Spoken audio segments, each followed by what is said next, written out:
Durdana Anne को कहती है कि तुमने तो वाह की किस्मत पाई है, पहले महरोज फिर अफान।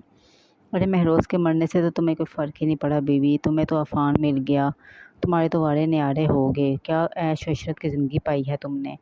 एक मेरी बेटी को देखो, बड़ी जवानी में बेवा होगी और अब इसे इस घर में कोई पूछता भी नहीं है। जिस पर ऐनी कहती है कि खाला, जो अच्छा सोचता है ना उसके साथ अच्छा ही होता है। मेरे साथ महरोज रहे, सब ने धोखे से उनके साथ मेरी शादी करवाई, लेकिन मैंने फिर भी इस चीज़ को इशू नहीं बनाया और मैंने उनसे भी बहुत ज़्यादा खुशी का इजहार किया कि मैं आपके साथ बहुत ज़्यादा खुश हूँ, आपके साथ शादी हुई है, और उन्होंने भी मेरा भरपूर ख्याल रखा। लेकिन मेरी किस्मत में अफ़ान थे, इसलिए अल्लाह ने महरोज़ को मुझसे छीन लिया और अफ़ान को अता किया। मुझे बहुत खुशी होती है कि अफ़ान ने मुझसे शादी की। शायद मेरी मर्ज़ी पे होता तो मैं तो किसी से भी शादी ना करती, लेकिन अफ़ान ने मुझे अपनाया, मुझे इस बात की खुशी है। वो मुझसे मोहब्बत करता है, मुझे इस बात की खुशी है। लेकिन मैं इस चीज़ को समझती हूँ कि जो जैसा सोचता है उसके साथ वैसा ही होता है। आइमा हमेशा दूसरों का सोचती है, बुरा समझती है, तो उसके साथ अच्छा कैसे हो सकता है। वो भी अपनी सोच को अच्छा रखे, पॉजिटिव रखे, तो अल्लाह भी उस पर मेहरबानी करेगा।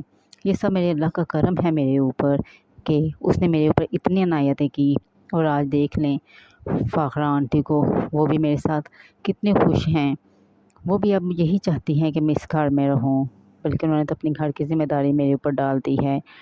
लेकिन आप दोनों उनके साथ भी सिंसियर नहीं हैं, उनके साथ भी धोखा करने का सोच रही हैं, क्योंकि ऐनी दुर्दाना की बातें सुन चुकी थी।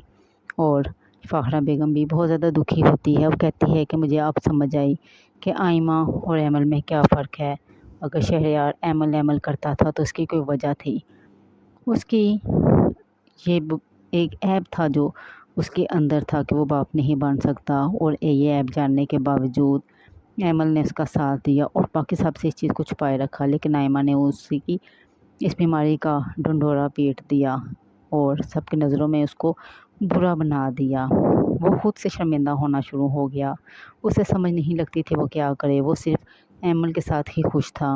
वो चाहता था कि एमल उसके साथ रहे तो उसकी ज़िंदगी पुरसकून रहेगी। अब शहरयार के बाद फ़ाखरा बेगम एमल को वापस लाना चाहती हैं, लेकिन एमल वापस आना नहीं चाहती। वो कहती है कि जहाँ पे शहरयार नहीं वहाँ पर मैं नहीं रह सकती, क्योंकि शहरयार की यादें इस घर के कोने कोने से वाबस्ता हैं, उस कमरे के कोने कोने से वाबस्ता हैं। और फ़ाखरा बेगम कहती है कि मैं अब बचता रही हूँ कि मेरे पास कुछ भी नहीं है, मैंने बहुत गुरूर और घमंड की ज़िंदगी गुजारी है।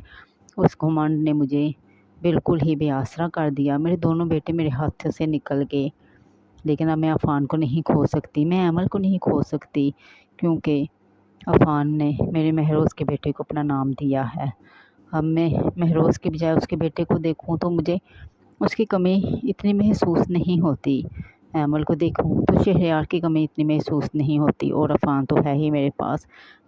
और मैं यही चाहती हूँ कि अफ़ान सदा मेरे साथ रहे, इसलिए मैं उसकी को अब कभी भी परेशान नहीं करूँगी, उसकी हर बात में उसका साथ दूँगी। तो नाज़रीन, आपको क्या लगता है कि दुर्दाना और आइमा ऐनी को यहाँ से निकालने के लिए नई चाल चलेंगी? अपनी राय का इजहार ज़रूर कीजिएगा कमेंट में।